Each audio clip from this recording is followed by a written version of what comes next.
The 3 best ways to walk to prevent falls.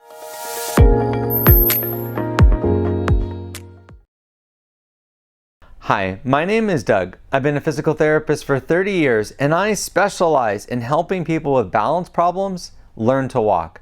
In this video, I'm going to help you correct the 3 biggest mistakes that people make when they walk so that you can walk to prevent falls.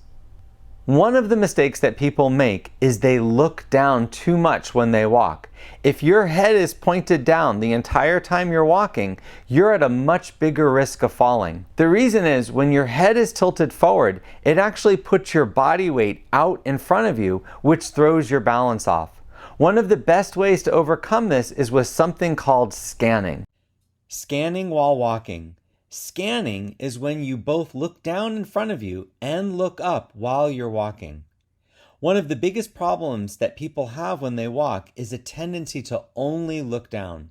When you look down, not only is your body weight more in front of you, which can result in a fall, but you also are only seeing the ground right in front of you and not what's up ahead of you. This can easily lead to falls because you might not see an obstacle before it's too late. One of the best ways to overcome this is something called scanning. Scanning is when you look down, but you also look up to see what's in front of you. So when you look down, you're looking at the ground a few feet out in front of you to see for any unevenness or obstacles, but you're also looking out ahead of you to see your surroundings. This gives you much better situational awareness, and studies have shown that scanning can lead to a decrease in falling. Another mistake that people often make is they turn incorrectly. When you're walking and you need to make a turn, it's very important that you don't cross your legs. The number one reason that people fall is because when they turn, they cross their legs. There was a study done in Great Britain where they looked at videos in nursing homes. And what they found was that when they looked at all the falls that the video recorders showed, that most of the falls, like 80% of the falls, the person crossed one leg over the other and then fell.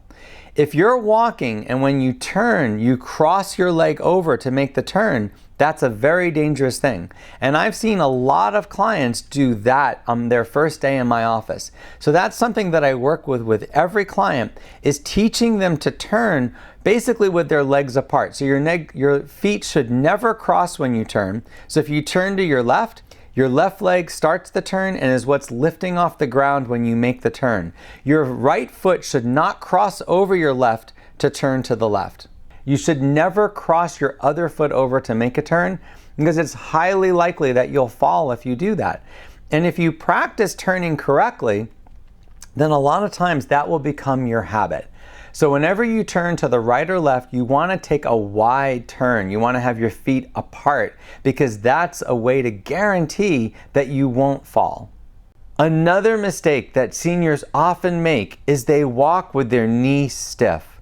Whenever you walk, you should always have a slight bend in your knee.